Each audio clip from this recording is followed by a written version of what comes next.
Hello, जय हिंद, वंदे मातरम। साथियों अगर आप यूपी होम गार्ड की तैयारी कर रहे हैं, किसकी? यूपी होम गार्ड की तैयारी कर रहे हैं, तो ये वीडियो आपके लिए बहुत ही इंपॉर्टेंट है।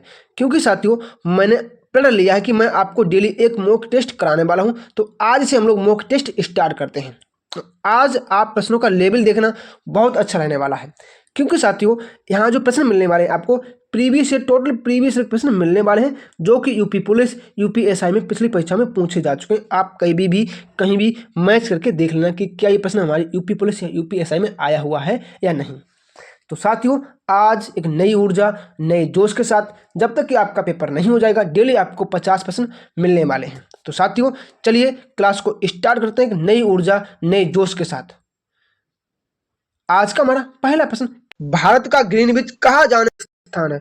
भारत का जो ग्रीनविच के नाम से कौन सा शहर प्रसिद्ध है? तो कौन सा है? उज्जैन हो जाएगा। ऑप्शन नंबर बी बिल्कुल राइट आंसर का उज्जैन हो जाएगा। अगर आप लोग इलाहाबाद सोच रहे हैं तो भाई आपका आंसर गलत हो जाता। तो तभी तो कहता हूं कि प्रश्न बहुत इंपॉर्टेंट है। तो क्या हो जाएगा? भारत का ग्रीनविच उज्जैन को कहा जाता है। अगला क्या साथियों, यहां पर हमारा प्रश्न नंबर 2 क्या हो जाएगा? रहस्यमयी झील किस झील को कहा जाता है? जो रहस्यमयी झील है, यह झील किस नाम से प्रसिद्ध है? तो कौन से? रूपकुंड। जो रूपकुंड झील है इसे रहस्यमयी झील के नाम से जाना जाता है। बहुत प्रसिद्ध झील है। चलिए तो आज का हमारा नेक्स्ट प्रश्न क्या हो जाएगा? प्रश्न नंबर हमारा 3 साथियों क्या हो जाएगा?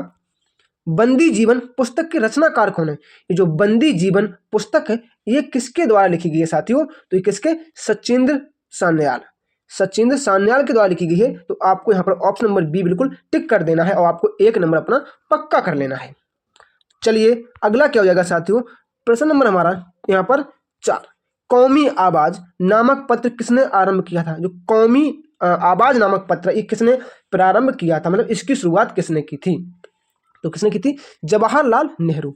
जवाहरलाल नेहरू जी ने कौमी आवाज नामक पत्र या पत्रिका आरंभ की थी। ये आपको याद रखना है, एग्जाम पॉइंट ऑफ व्यू से बहुत इंपॉर्टेंट प्रश्न है।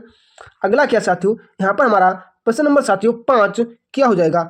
Native marriage act. Native marriage act कब पारित किया गया था? नेटिव मैरिज एक्ट 1872 कब? 1872 में पारित किया गया था। तो ऑप्शन नंबर हमारा सी बिल्कुल राइट आंसर साथियों हो जाएगा। क्या साथियों ये प्रश्न आज आपने आज से पहले कभी पढ़ा था? अगर पढ़ा है तो कमेंट बॉक्स में कमेंट कीजिए कि सर मैं इससे पहले कहीं पढ़ चुका हूं। अगर नहीं पढ़ा है तो इसी बात पे वीडियो को लाइक कर दीजिए। अगला क्या साथियों, यहाँ पर हमारा प्रश्न नंबर जो 6 है वह क्या कह रहा है? लगातार 6 वर्षों तक भारतीय राष्ट्रीय कांग्रेस के अध्यक्ष पद पर कौन रहे? लगातार 6 वर्षों तक जो भारतीय राष्ट्रीय कांग्रेस है इसका अध्यक्ष के पद पर कौन रहे, ये आपको बताना है। तो इसका आंसर क्या हो जाएगा? अबुल कलाम आजाद। ऑप्शन नंबर सी आपको याद रखना पड़ेगा कि लगातार 6 वर्षों तक जो भारतीय राष्ट्रीय कांग्रेस है इसके अध्यक्ष अबुल कलाम आजाद रहे। बहुत इंपॉर्टेंट प्रश्न है साथियों, पिछली बार यूपी पुलिस में पूछा जा चुका है। तो आप पेपर को उठा के देख लें अगर आपको विश्वास नहीं होता है पिछली वर्षों के। अगला क्या है? 7, वर्ष 1934 में पटना में अखिल भारतीय कांग्रेस समाजवादी पार्टी के संयोजक कौन थे? पटना में तो किसने? अखिल भारतीय कांग्रेस पार्टी के संयोजक के रूप में किसे जाना जाता है? तो कौन? जेपी नारायण या जयप्रकाश नारायण। अगर जयप्रकाश नारायण ना आए तो आप इन्हें जेपी नारायण भी याद रखें, ये भी ऑप्शन में आ सकता है। चलिए अगला क्या है यहाँ पर हमारा प्रश्न नंबर साथियों 8 क्या हो जाएगा? सिंगरौली लघु जल विद्युत परियोजना कहाँ अवस्थित है? जो सिंगरौली जल विद्युत परियोजना है ये उत्तर प्रदेश में है। कहाँ? उत्तर प्रदेश में है। तो ऑप्शन नंबर ए यहाँ पर हमारा बिल्कुल राइट आंसर हो जाएगा उत्तर प्रदेश। अगला क्या साथियों, नेक्स्ट प्रश्न हमारा क्या हो जाएगा? प्रश्न नंबर हमारा 9, भारत में कॉफी उत्पादन करने वाला राज्य कौन सा है? कॉफी को उत्पादन करने वाला राज्य सिर्फ एक है, कौन सा? कर्नाटक। आपको याद रखना क्या? कर्नाटक। चलिए दार्जिलिंग किसके लिए प्रसिद्ध है? क्या दार्जिलिंग किसके लिए प्रसिद्ध है? आप कमेंट बॉक्स में कमेंट करके बताइए। अगला क्या साथियों, यहाँ पर हमारा प्रश्न नंबर 10 क्या हो जाएगा? विश्व की सबसे लंबी पर्वत श्रेणी कौन सी है? विश्व की सबसे लंबी पर्वत श्रेणी के बारे में पूछ रहा है। तो कौन सी हो जाएगी? माउंट एंडीज हो जाएगी सबसे लंबी। अगर सबसे ऊंची पूछता तो कौन सी? Mount Everest. माउंट एवरेस्ट हो जाती सबसे ऊंची, जो कि नेपाल में है। अगला क्या साथियों, यहाँ पर हमारा प्रश्न नंबर 11 क्या हो जाएगा? भारत का वह राज्य कौन सा है जो अनाज उत्पादन में सबसे अधिक अंशदान करता है? सबसे अधिक अंशदान करने वाला राज्य कौन सा है जो अनाज के उत्पादन में सर्वाधिक? बताइए इसका आंसर। तो इसका आंसर साथियों क्या हो जाएगा, उत्तर प्रदेश, हमारा यूपी। ठीक है, नेक्स्ट क्या है, प्रश्न नंबर हमारा 12 साथियों क्या हो जाएगा, बहुत इंपॉर्टेंट है। क्या कह रहा है, विश्व में नारियल का सबसे बड़ा उत्पादक देश कौन सा है? नारियल का सबसे बड़ा उत्पादक देश कौन सा है? तो ये श्रीलंका हो, सॉरी इंडोनेशिया हो जाएगा। ऑप्शन नंबर डी आपको याद रखना है कि विश्व में सर्वाधिक जो नारियल है इनका उत्पादन इंडोनेशिया करता है। अगला क्या साथियों, यहाँ पर हमारा प्रश्न नंबर 13 है, क्या हो जाएगा साथियों, महाराष्ट्र की वह फसल जो है श्वेत स्वर्ण के नाम से जानी जाती है। श्वेत स्वर्ण के नाम से कौन सी फसल जानी जाती है, ये आपको बताना है। तो साथियों इसका आंसर क्या हो जाएगा, कपास। कपास को श्वेत स्वर्ण कहा जाता है, ये आपको याद रखना है, बहुत इंपॉर्टेंट है। ठीक है साथियों, और वीडियो को पूरा देखते रहें, अपने आप को आजमाते रहें कि आप जो मैं डेली प्रैक्टिस करा रहा हूँ, तो ये आज का हमारा फर्स्ट है, मैंने आज से स्टार्ट किया है। तो चलिए इसका आंसर बताइए 14 का। केंद्रीय औषधि अनुसंधान संस्थान कहाँ है? केंद्रीय औषधि अनुसंधान संस्थान ये कहाँ हो जाएगा? तो ये हमारा है कहाँ, लखनऊ में है। कहाँ, Lucknow. Option number B right answer हो जाएगा। देखो साथियों ये आज का हमारा प्रैक्टिस सेट नंबर 1 है। ठीक है, तो मैं आपसे वादा करता हूँ जब तक कि आपका पेपर नहीं हो जाएगा तब तक मैं आपको डेली एक प्रैक्टिस सेट अवेलेबल कराता रहूँगा। उसमें वही प्रश्न होंगे जिसमें से कम आपने आधे से ज़्यादा प्रश्न पढ़े नहीं होंगे। ठीक है, चलिए अगला क्या है, प्रश्न नंबर 15। भारतीय हीरा संस्थान कहाँ है? भारतीय हीरा संस्थान ये कहाँ, ये सूरत में है, सूरत। ऑप्शन नंबर हमारा सी राइट आंसर हो जाएगा सूरत। अगला क्या है यहाँ पर हमारा प्रश्न नंबर 16 क्या हो जाएगा साथियों, ब्लैक होल की जानकारी सबसे पहले किसने दी थी? जो ब्लैक होल है इसकी जानकारी सबसे पहले किसके द्वारा दी गई? तो किसके द्वारा, एस चंद्रशेखर के द्वारा दी गई। और ये कहाँ के वैज्ञानिक हैं? ये भारतीय वैज्ञानिक हैं, ये भारतीय वैज्ञानिक हैं, आपको ये भी याद रखना है। अगला क्या साथियों, यहाँ पर हमारा प्रश्न नंबर 17 क्या हो जाएगा, टाइटन किसका सबसे बड़ा उपग्रह है? जो टाइटन है ये सबसे बड़ा उपग्रह किस ग्रह का है? तो क्या हो जाएगा, शनि का है। शनि ऑप्शन है, ऑप्शन नंबर डी हो जाएगा शनि, ये आपको याद रखना है। अगला क्या साथियों, यहाँ पर हमारा प्रश्न नंबर 18 क्या हो जाएगा साथियों। अब बताइए ये प्रश्न क्या आपको आता है? अगर आता है तो कमेंट बॉक्स में आंसर लिखिए, अगर नहीं आता है तो इसे अपनी कॉपी में नोट कीजिए। क्या है, जगजीत सिंह गायन, जो जगदीश सिंह है इनकी गायन की किस विद्या, मतलब ये किस विद्या से संबंधित हैं? तो किसके, ये गजल से संबंधित, गजल से संबंधित है, आपको याद रखना है। Option number D right answer हो जाएगा। जगदीश सिंह का जो गायन है वह विद्या कौन सी है, गजल है। अगला क्या है, यहाँ पर हमारा प्रश्न नंबर 19 साथियों क्या हो जाएगा, तोताराम डैश से जुड़ी प्रसिद्ध हस्ती है। तोताराम जी का संबंध किससे है? बांसुरी, नादस्वरम, घाटम या फिर पखावज? तो इसका राइट आंसर क्या हो जाएगा, पखावज। ऑप्शन नंबर डी जो है बिल्कुल सही हो जाएगा, क्या, पखावज, आपको याद रखना है। अगला क्या साथियों, यहाँ पर हमारा प्रश्न नंबर 20 क्या होने वाला है, निम्नलिखित में से कौन प्रसिद्ध वायलिन वादक है? प्रसिद्ध वायलिन वादक कौन है, बताइए। ऑप्शन नंबर 20 का क्या आंसर हो जाएगा, तो कौन, नागाई आर मुरलीधरन। ठीक है, आपको याद रखना। अच्छा आप ये बताइए, जो अनुष्का शंकर है, अनुष्का शंकर बहुत प्रसिद्ध है, अनुष्का शंकर, निखिल मुखर्जी, इनका संबंध किससे है? अब बताइए आप कमेंट बॉक्स में कमेंट कीजिए अगर आपको आता है तो। अगला क्या है, 21, पंडित आनंद गोपाल बंदोपाध्याय बनारस घराने के किसके वादक थे? मतलब जो, देखो आपको यहाँ एक प्रश्न और मिलेगा कि ये किसके, बनारस घराने से हैं, पंडित आनंद गोपाल बंदोपाध्याय। तो ये क्या बजाते हैं, 21 का आंसर क्या हो जाएगा, तबला वादक हैं, आपको याद रखना है। चलिए नेक्स्ट क्या साथियों, यहाँ पर हमारा प्रश्न नंबर 22 क्या कह रहा है, संगराई भारत के किस राज्य का एक लोक नृत्य है? बताइए, संगराई किस राज्य का एक लोक नृत्य है? जब इसी प्रकार के प्रश्न आपकी परीक्षा में आते हैं तो आप उन्हें गलत कर देते हो। मैं चाहता हूं कि आप किसी भी प्रकार का कोई भी क्वेश्चन गलत ना करें। तो 22 का आंसर साथियों क्या जाएगा, त्रिपुरा। ऑप्शन नंबर बी हो जाएगा त्रिपुरा। अगला क्या है, 23 हमारा क्या हो जाएगा, निम्नलिखित में से कौन सा उड़ीसा का एक प्रसिद्ध लोक नृत्य है? उड़ीसा का प्रसिद्ध लोक नृत्य कौन सा है? तो कौन सा, रंगवती है। अब बताइए कालबेलिया कहाँ का है? घूमर तो सभी का पता होगा, कालबेलिया बताइए कहाँ का है। अगला क्या है, 24 हमारा क्या हो जाएगा, लोक नृत्य तरंग मेल निम्नलिखित में से किस राज्य से संबंधित है? तरंग मेल जो लोक नृत्य किस राज्य से संबंधित है? तो 24 का आंसर क्या होने वाला है साथियों, आज गोवा। गोवा हो जाएगा राइट आंसर। अच्छा आप ये बताइए, अगर आप करंट अफेयर पढ़ते हैं तो आप बताइए कि गोवा का पहले गोवा में 2 डिस्ट्रिक्ट थे, अब तीसरा डिस्ट्रिक्ट कौन सा बन गया है? तो आपको क्या याद रखना है, कोसावती।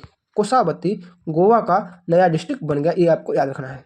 अगला क्या हमारा 25 क्या होने वाला है, वर्ली चित्रकला भारत के किस राज्य की लोक चित्रकला है?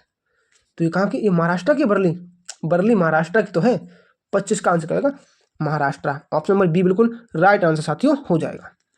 अगला क्या है साथियों, यहाँ पर हमारा प्रश्न नंबर 26 का क्या कह रहा है, थांगका पेंटिंग शैली देश देवता को दर्शाया गया है, बताइए। तो किसे, बौद्ध को दर्शाया गया है, ऑप्शन नंबर बी हमें याद रखना है। अगला क्या साथियों 27 हमारा क्या कह रहा है, मधुबनी चित्रकला शैली की उत्पत्ति देश राज्य से हुई है। मधुबनी चित्रकला बहुत प्रसिद्ध है, बिहार की है, कहाँ की, Bihar, option number D right answer हो जाएगा। आप ये बताइए कि बिहार में वर्तमान में किसकी सरकार है, एनडीए की सरकार है, एनडीए, और इसके मुख्यमंत्री कौन बने हैं, सॉरी क्या नाम उनका, नीतीश कुमार जी बने हैं। उन्होंने 10वीं बार सीएम पद की शपथ लिए और ये इन्होंने एक रिकॉर्ड बना दिया है। चलिए अगला क्या है यहाँ पर हमारा प्रश्न नंबर 28 क्या हो जाएगा, निम्नलिखित में से किस हिल स्टेशन में सर्दियों में हिमपात नहीं होता? अच्छा, ऐसा कौन सा हिल स्टेशन है जहाँ सर्दियों में हिमपात नहीं होता है? तो कहाँ, ऊटी में हिमपात नहीं होता है, option number A right answer हो जाएगा। ये आपको याद रखना बहुत इंपॉर्टेंट है आपके एग्जाम पॉइंट ऑफ व्यू से। चलिए अगला क्या है 29 भक्ति संत नैनार निम्नलिखित में से किस देवता के भक्त थे? तो किसके, भगवान शिव, भगवान शिव के भक्त हैं नैनार, मतलब जो भी नैनार एक भक्ति उसे क्या बोलते हैं, एक श्रेणी टाइप की होती है। चलिए अगला क्या है 30 तंजावुर में बृहदेश्वर मंदिर का निर्माण किसने कराया? तंजावुर में जो बृहदेश्वर मंदिर है इसका निर्माण किसने कराया? तो राजराज प्रथम ने कराया था, आपको याद रखना है।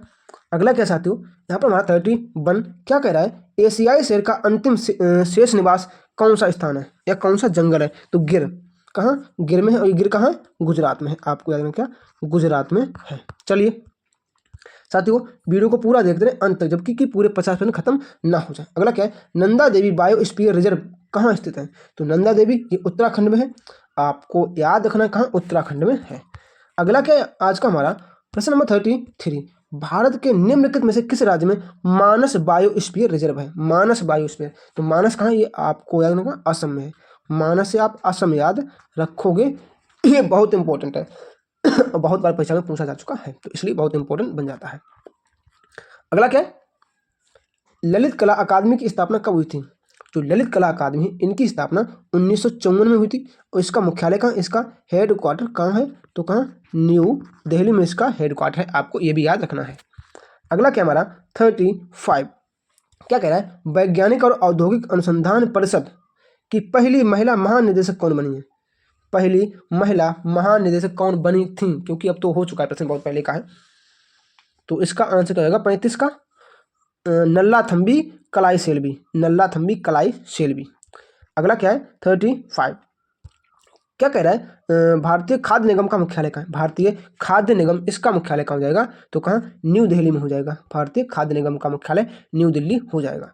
अगला क्या है हमारा आज का 37 भारत में राष्ट्रीय सांख्यिकी दिवस कब मनाया जाता है? तो 29 जून को राष्ट्रीय सांख्यिकी दिवस के रूप में मनाते हैं, ऑप्शन नंबर डी हमारा राइट आंसर हो जाएगा। अगला क्या साथियों 38 हमारा क्या होने वाला है, अंतर्राष्ट्रीय महिला दिवस कब मनाया जाता है? साथियों अंतर्राष्ट्रीय महिला दिवस 5 मार्च को मनाया जाता है, ऑप्शन नंबर 8 मार्च में लिख रहा हूँ कुछ और मेरे मुंह से कुछ और निकल रहा है, तो इसका क्या होगा 8 मार्च। देखो मैंने 8 मार्च लिख दिया लेकिन मुंह से नहीं निकल रहा है और आंसर भी नहीं सही टिक हो रहा है, तो कुछ ना कुछ गड़बड़ हो रहा है। चलिए अगला क्या है 39 विश्व मौखिक स्वास्थ्य दिवस प्रतिवर्ष कब मनाया जाता है? विश्व मौखिक स्वास्थ्य दिवस ये 20 मार्च को मनाया जाता है, 20 मार्च आपको याद रखना है। साथियों मैं जैसे आपसे बोलते हुए चल रहा हूँ कि सभी प्रीवियस प्रश्न आप कहीं ना किसी भी एग्जाम में उठा के देख लेना, ये प्रश्न आपको कहीं ना कहीं देखने को मिलेंगे, खासकर UP police, UP SI, UP लेखपाल, ठीक है, तो मैं वहीं से प्रश्न लेके आता हूँ, बहुत इंपॉर्टेंट प्रश्न है, तो क्लास को पूरा देखते रहिए। अगला क्या है 40 भारतीय संविधान में गणतंत्र की अवधारणा निम्नलिखित में से किस देश के संविधान से ली गई? गणतंत्र की अवधारणा कहाँ से ली गई है? ये फ्रांस से ली गई। कहाँ? France, option number A right answer करेगा फ्रांस। अगला क्या है हमारा प्रश्न नंबर 41 क्या कह रहा है, भारतीय संविधान में संविधान संशोधन कहाँ से लिया गया? तो ये तो आपको याद होना चाहिए, आर्टिकल 368 में है, और क्या हो जाएगा साउथ अफ्रीका हो जाएगा। अगला क्या है प्रश्न नंबर हमारा 42 भारत के संसदीय स्वरूप को देश के मॉडल के रूप में जाना जाता है, तो कौन? वेस्टमिंस्टर। चलिए अगला क्या है, 43 हमारा क्या कह रहा है, भारत के संविधान में अनुच्छेद 21A को निम्नलिखित में से किस वर्ष समावेशित किया गया? तो 2002 में इसे समावेशित किया गया। ऑप्शन नंबर सी हमारा राइट आंसर हो जाएगा। बहुत इंपॉर्टेंट है साथियों, जो आगे 5-6 प्रश्न रह गए बहुत इंपॉर्टेंट है, तो इसे क्लास को पूरा जरूर देखते रहें। अगला क्या है, 44, भारतीय संविधान का अनुच्छेद 22 का संबंध किससे है? तो कैसे? निवारक नजरबंदी से हो जाएगा। क्या आपको ये प्रश्न आता था? बताइए कमेंट बॉक्स में कमेंट कीजिए। अगला क्या है, 45, ये तो आता होगा। क्षोभ मंडल की औसत ऊंचाई कितनी है? क्षोभ मंडल की औसत ऊंचाई 13 किलोमीटर। कितनी? 13 kilometre. Option number C right answer हो जाएगा। अगला क्या साथियों, प्रश्न नंबर 46, महानदी द्रोणी का विस्तार किस राज्य में नहीं है? तो कहाँ? कर्नाटक में नहीं है। ऑप्शन नंबर ए आपको याद रखना है, कर्नाटक। अगला क्या है हमारा 47, क्या कह रहा है, निम्नलिखित में से कौन सी नदी धुआंधार जलप्रपात बनाती है? तो साथियों जो नर्मदा नदी है ये धुआंधार जलप्रपात बनाती है। कहाँ? मध्य प्रदेश में। अगला क्या है 48, क्या कह रहा है, निम्नलिखित में से कौन सी नदी का उद्गम पश्चिमी घाट से होता है? पश्चिमी घाट से होता है उद्गम, तो कौन सी? मांडवी नदी। आपको याद रखना है, ऑप्शन नंबर सी। अगला क्या है, प्रश्न नंबर 49, कब्जेदार दरवाजा किसका उदाहरण है? जो कब्जेदार दरवाजा है ये किसका उदाहरण हो जाएगा, ये आपको बताना है। तो 49 का आंसर क्या जाएगा? द्वितीय क्रम लीवर। ठीक है, आपको याद रखना है। अगला क्या है 50, जिसका आंसर आप लोग मुझे मेरे कमेंट बॉक्स में कमेंट करके दोगे। साथियों ये आज का हमारा पहला प्रैक्टिस सेट था जो कि मैंने आपको पूरा करा दिया है। अब आप ये बताइए कि आज के जो 50 प्रश्न थे इसमें से आपने कितने प्रश्न सही किए हैं? अगर आपने 30 से सही कम किए हैं तो आपको पढ़ने की ज़रूरत है, तो आप हमारी क्लास को जरूर डेली देखा करें। देखो साथियों, जब आप किसी चीज़ को डेली करते हो तो वह आपके लय में आ जाती है, मतलब आपको धीरे धीरे प्रश्न बनने लग जाते हैं, प्रश्न रिपीट होते हैं, आपको याद होते जाते हैं, आपकी आंखों में ऑप्शन छप जाते हैं। तो कभी कभी ऑप्शन देख के ही लोग टिक कर देते हैं कि इसका आंसर ये हो जाएगा। तो मैं आपको वही मतलब करना चाहता हूँ कि आप ऑप्शन देखें और आंसर टिक कर दें। तो साथियों जो 50 नंबर प्रश्न है इसका आंसर आप मुझे कमेंट बॉक्स में कमेंट करके जरूर बताइए। तो चलिए साथियों आज की क्लास को यहीं रखते हैं, और कल हमारा सुबह देखो वीडियो 7 बजे अपलोड हो जाता है, मतलब आप लोगों को सुबह वीडियो 7 बजे मिल जाता है हर हाल में, चाहे मैं कुछ भी करूँ आपको वीडियो मिल जाएगा, मेरी कोई भी क्लास मिस नहीं होगी, मैं आपसे वादा करता हूँ। ठीक साथियों, तो चलिए कोई बात नहीं, ट्राई करते हैं अपन लोग कुछ नया। तब तक मिलते हैं कल की वीडियो में सुबह 7 बजे। तब तक के लिए जय श्री राम, राधे राधे। साथियों वीडियो को लाइक और चैनल को सब्सक्राइब करना बिल्कुल ना भूलें।